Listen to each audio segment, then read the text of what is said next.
Funny thing about need, it's never as simple as hunger or thirst. No, this is deeper, heavier. The kind of need that doesn't sit in your stomach, it claws at your chest. And when something carries that much weight, you can't take it lightly, can you?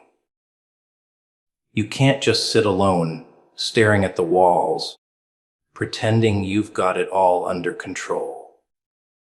Because the truth is, you don't. This isn't made to be swallowed in silence. It's meant to be felt, shared, echoed in another soul. The funny thing about silence is that people think it keeps them safe. They believe if they keep their little secrets buried, tucked away in the corners of their mind, no one will ever know, no one will ever see. But silence isn't safety. Silence is a time bomb. You can swallow the words, you can bury the truth.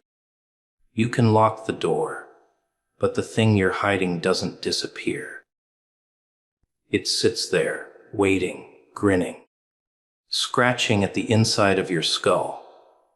You try to smile, act normal, but you know it's there. The silence you cling to is the very thing that will betray you, because silence is loud. Louder than your excuses, louder than your lies, louder than your laughter. It screams in your sleep. It bleeds into your voice when you speak. It seeps through your eyes when you look at yourself in the mirror. You think you're hiding it, but it's hiding you. The things you refuse to say out loud, they don't vanish. They grow teeth. They grow claws. And one day, when you least expect it, they'll come out. You can sit in a room full of people and say nothing, but everyone feels it. They feel the tension in your silence. They sense the weight behind the words you never let out. Silence is a liar's worst disguise. You think you're clever, but it gives you away. Every time. That's the irony. You try to control the story by saying nothing, but the silence tells the whole story for you. You ever notice how heavy silence feels when you're guilty? How it burns on your skin?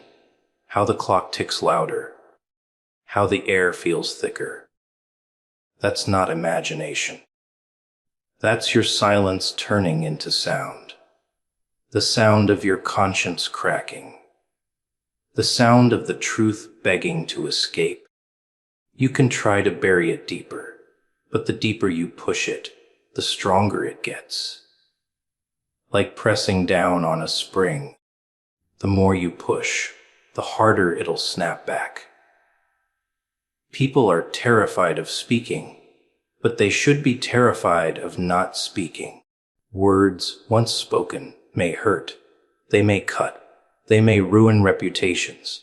But silence is poison. It doesn't explode. It seeps. It rots you from the inside out.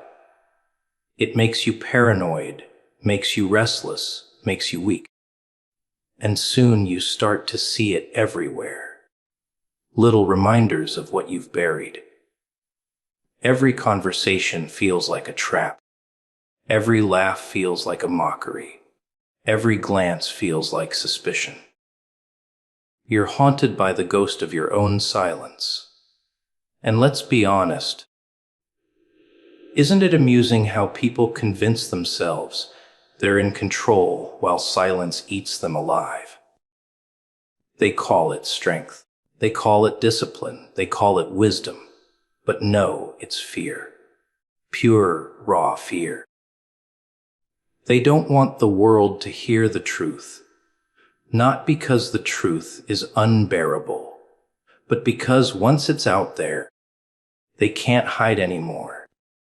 Silence keeps them in a little cage, and they polish the bars, decorate it, call it home. But it's still a cage. You can see it in their faces. The twitch of a smile when a certain topic comes up, the way their eyes dart away, the nervous laugh, the throat clearing, the sudden change of subject. Silence leaks through every movement. It betrays them in ways words never could. Because when you talk, you can spin the story. When you stay silent, the story spins itself, and usually, it's darker than reality. The loudest screams aren't the ones that echo in the streets. They're the ones inside your chest, trapped, rattling the ribs, begging to come out. And when you've lived long enough with them, you realize something cruel.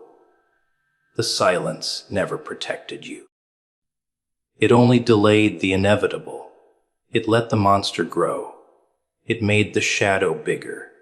And by the time the silence finally cracks, it's too late. The scream that escapes is too loud, too wild, too uncontrollable. It shatters everything. So people hide in silence thinking they're clever, thinking they're untouchable. But every second of silence is another nail in their coffin. Every unspoken truth is another chain around their throat. And when it finally breaks, when the silence finally screams, it doesn't whisper, it roars. And the world hears it all. You ever notice how people are obsessed with masks? Not the painted ones, no. I mean the invisible ones. The smiles they glue on in the morning, the polite nods, the cheerful tones that taste like ash in their mouths. They walk around with faces that aren't theirs, hiding the chaos inside, terrified that someone might actually see what's really there. Funny thing is, the more they hide, the more obvious it becomes. Because you can fake laughter, you can fake kindness, but you can't fake the cracks. The cracks always show. And once they show, no matter how much makeup you smear on them, no matter how many lies you whisper, people feel them. They may not say it, but they know. They always know. Masks aren't about protecting yourself. They're about control.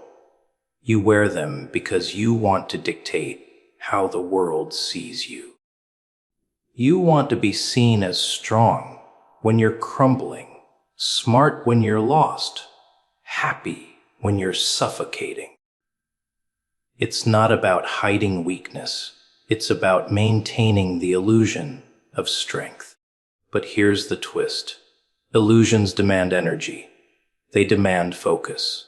And sooner or later, the weight of the mask breaks the face beneath it.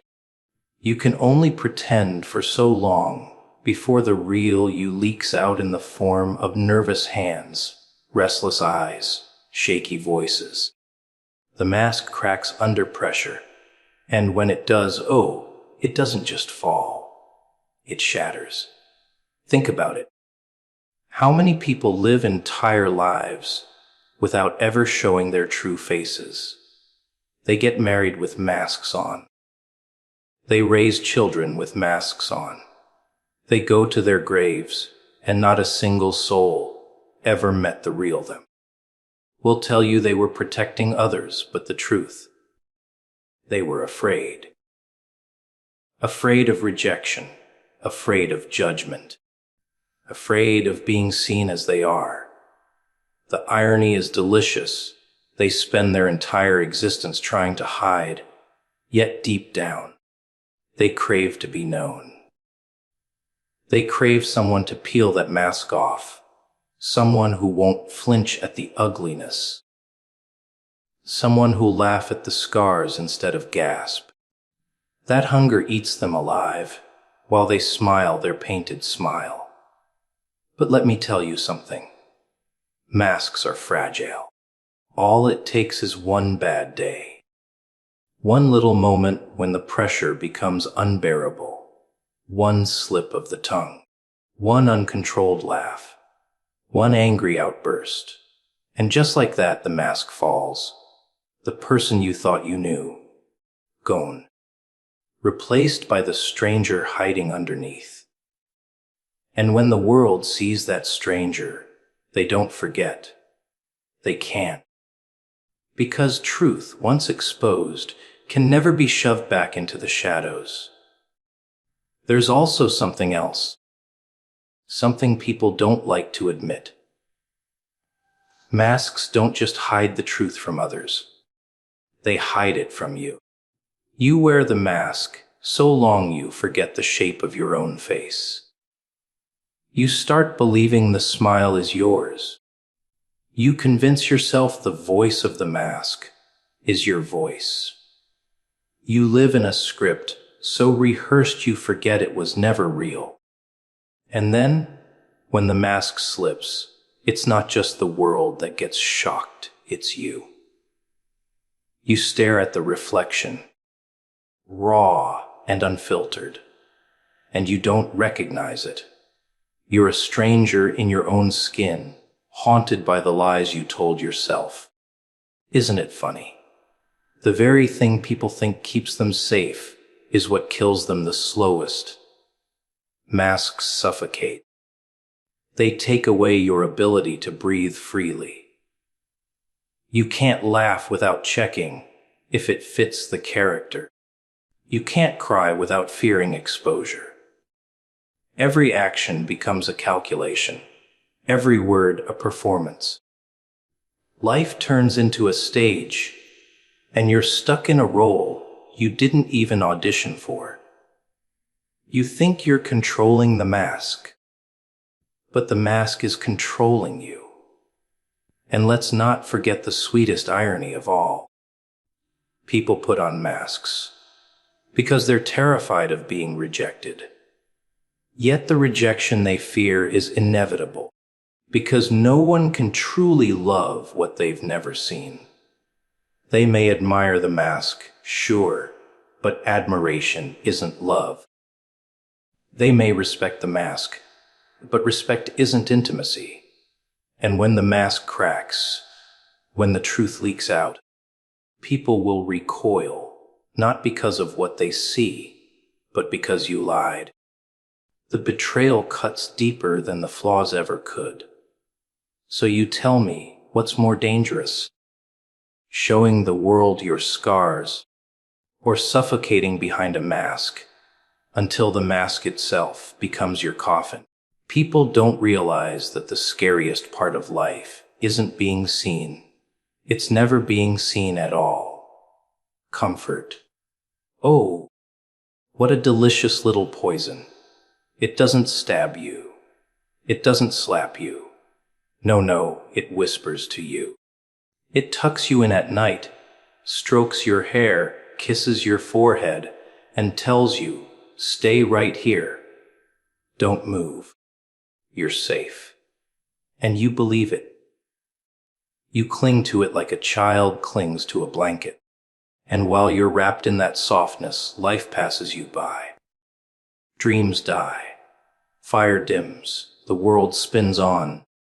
And you're left standing still, smiling in your cozy little prison. That's what comfort is. It's a padded cell. And you lock the door yourself. People like to say failure is what kills ambition. No, that's not true. Failure wakes you up. Failure stings. Failure kicks you in the teeth and forces you to decide. Get up or stay down. But comfort is the silent killer. It doesn't hurt. It doesn't warn you. It lets you drift. It lets you settle. And the worst part is, you don't even realize you're dying inside, because everything feels so pleasant. You ever see someone who's just fine? Not happy, not broken, just fine. They wake up, go to work, eat the same food, talk to the same people, scroll the same screens, then go back to bed, only to repeat it all again. There's no fire, no risk, no hunger. That's comfort at work. It creates zombies, smiling corpses, breathing bodies with dead souls. And society loves it because comfortable people don't cause trouble. Comfortable people don't rise. Comfortable people obey. Now here's the funny twist. People defend their comfort like it's treasure. They'll fight tooth and nail to keep things the same. They'll kill possibilities just to preserve their cozy little routines. Why? Because the unknown scares them more than the slow death of comfort. The idea of risking something, even for greatness, terrifies them. So they cling to the familiar chains, polish them up, and call it stability. But chains are still chains, no matter how shiny they look. You want to know the real tragedy? Comfort tricks you into thinking you have time. It tells you, you can chase your dream tomorrow. You can start that project next week. You can change your life later. Later. But later never comes. And then one day, you look in the mirror, and the fire is gone. The face staring back at you isn't a warrior. It's a prisoner who wasted his sentence smiling in a cell made of pillows. The people who actually change the world, they're the ones who spit in the face of comfort. They're the ones who walk straight into the storm, even when their knees shake. They trade security for risk, routine for chaos, certainty for possibility. They understand that comfort and growth are enemies. You can't have both. You either choose to grow, to stretch, to bleed, or you choose to shrink, to wither, to fade away behind a smile. But here's the punchline. Comfort feels good in the moment, but regret will eat you alive in the end. Regret doesn't whisper, it screams. It tears at your insides. It laughs at you in the dark. And all the comfort in the world can't silence it. You can lie on the softest bed, with the warmest blanket, and still feel like you're freezing, because regret is colder than death itself. So ask yourself, what's safer? Living with the risk of failure, or living with the certainty of regret? People think they're choosing safety by choosing comfort, but in reality, they're choosing slow destruction. At least failure teaches, at least pain builds. Comfort just lulls you to sleep while the clock runs out. You ever notice how predators hunt?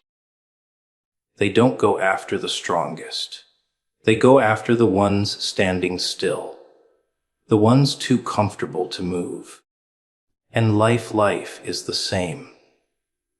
It doesn't attack the ones who keep running, who keep fighting. It goes after the ones sitting still, smiling, waiting for nothing. That's when it strikes. That's when it devours you. People get so offended when betrayal knocks on their door, as if it's some foreign guest they never invited. But betrayal doesn't sneak in from strangers. No, it comes from the ones closest to you. The ones you let sit at your table. The ones you handed your trust like a loaded gun, hoping they wouldn't pull the trigger. And when they finally do, when they smile while twisting the knife, you act shocked, as if the mask they wore wasn't slipping the whole time, as if you didn't see the little signs, the hesitation in their voice, the shift in their eyes, the way their loyalty felt a little too rehearsed. Betrayal is never sudden. It's a slow build, a quiet rot, until the fruit looks fine on the outside, but reeks once you bite into it. People cry, "Why me?" when they're betrayed. Wrong question. The better one is, what did it show me?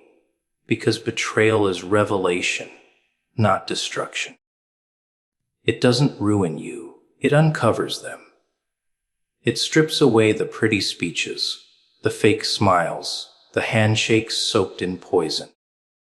It shows you who they really are when the mask falls. It's not the act that should shock you, it's the clarity.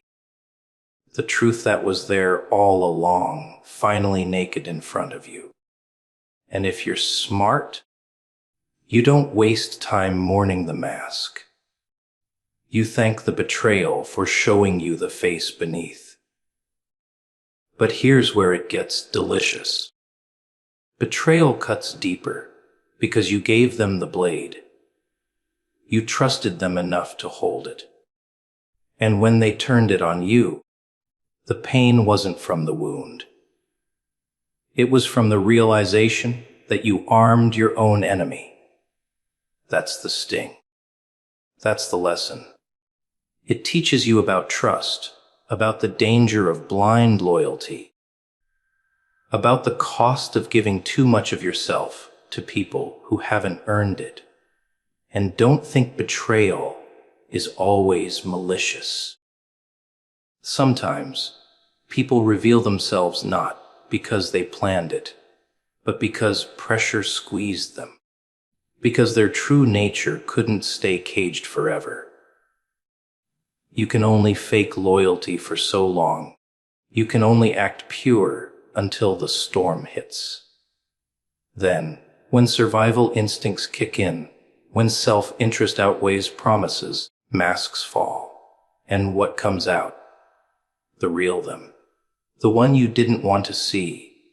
Most people run from betrayal. They bury it. They numb it. They pretend it didn't happen. But that's a mistake. Betrayal is one of life's sharpest teachers. It wakes you up. It sharpens your instincts. It makes you dangerous because once you've been cut open by it, you stop living blind. You start reading people differently. You notice the cracks in their tone, the inconsistency in their stories, the way their eyes flicker when they speak. You learn to stop handing knives to just anyone. And isn't it funny? Sometimes betrayal is the very thing that frees you. You cling to people, thinking you can't live without them, until they betray you. Then suddenly, you're forced to let go. You're pushed into independence. You're shoved into growth. And in that broken moment, you find strength you never knew you had. The betrayal that felt like death becomes the birth of a sharper, stronger version of you. But don't miss this. Betrayal doesn't just reveal others. It reveals you. It shows you how you respond when the knife is in your back. Do you crumble? Do you crawl? Or do you rise? With the blade still sticking out, laughing, because pain doesn't scare you anymore. Betrayal forces you to confront yourself, to decide whether you'll let bitterness rot you, or whether you'll turn that pain into fuel. The cruelest joke of all. Most people who betray, you never think of it as betrayal. They justify it. They twist it. They tell themselves they had no choice. They sleep at night, convinced they're the victim, not you. That's why betrayal is so powerful. It doesn't just rip apart trust. It warps reality. It makes you question not just them, but yourself. Did I miss the signs? Did I deserve it? Was I blind? And in those questions, you find your real answers. Betrayal is ugly, but it's necessary. Without it, you'd keep living blind. Without it, You'd keep inviting snakes into your garden. Without it, you'd never learn that some smiles are sharper than knives, and some promises weigh less than air. And maybe the betrayal you fear the most is the one that finally sets you free. Pain, people treat it like it's some kind of curse, something to avoid at all costs, like it's the enemy. But pain is proof. Proof that something is alive inside you. Proof that growth is happening, whether you like it or not. You don't feel pain if nothing is moving, if nothing is changing. Pain is the body's way of telling you, pay attention. Something's happening here. And yet, most people run from it. They numb it with distractions, drown it with noise, cover it up with fake smiles. They think by ignoring pain they can escape it, but really, they're just delaying the lesson. See, comfort lies. Pain doesn't. Pain is the most honest companion you'll ever have. It doesn't sugarcoat, doesn't flatter, doesn't whisper pretty lies in your ear. It tells you exactly where you're weak, exactly where you're broken, exactly where you need to grow. And that's why people hate it. Because truth hurts, growth hurts. But it's the hurt that shapes you into something more than you were yesterday. Think about it. Every scar you carry tells a story. Every broken bone, every shattered dream, every sleepless night. Each one carved a piece of you into existence. You are not the same person you were before that pain, are you? No, you're sharper, tougher, more awake. Pain didn't destroy you. It rebuilt you. The fire didn't burn you down. It forged you. That's the beauty of it. Pain strips away illusions, strips away weakness, strips away the lies you tell yourself. It leaves behind the raw truth of who you really are. People say they want strength, but they don't want the process that builds it. They want muscles without the tearing. They want wisdom without the heartbreak. They want resilience without the nights spent crying into pillows. But it doesn't work that way. You don't grow from the easy days. You don't transform through laughter alone. You grow when it hurts. You rise when it burns. You evolve when the pain forces you to. And here's the twist. Pain is not punishment. It's preparation. The weight you're carrying, the struggle you're enduring, the ache in your chest when life squeezes you. It's not there to destroy you. It's conditioning you. Every blow is training. Every tear is sharpening. Every wound is an initiation into a stronger, more unshakable version of yourself. You think it's breaking you, but it's really building the armor you'll need for what's coming. But most people never realize this. They get stuck in the hurt, so they curse it, they resist it, they try to numb it. They don't understand that running from pain only multiplies it. The more you avoid it, the louder it screams. The more you resist it, the tighter it grips. But when you face it, really face it, you start to see the gift, the lesson hidden inside the agony, the seed of strength buried under the suffering. Isn't it strange how pain connects people? You can meet a stranger, and if they've walked through the same fire, there's an instant bond. Not from joy, not from laughter, but from pain. Shared wounds recognize each other. It's almost like pain speaks a language only the broken understand. That's why pain isn't just about you. It's about making you human enough to understand others. It softens you while it hardens you. It breaks you open so you can feel more deeply, even as it teaches you to survive more fiercely. And the irony, the moments you thought would kill you, the nights you swore you couldn't survive, those are the very moments that proved your strength. Pain tested you, and you're still here. Maybe limping, maybe scarred, maybe different, but still here. And that's the quiet proof that pain never had the power to end you. It only had the power to transform you. So the next time you feel pain, don't just curse it. Don't just numb it. Listen to it. Because pain doesn't lie.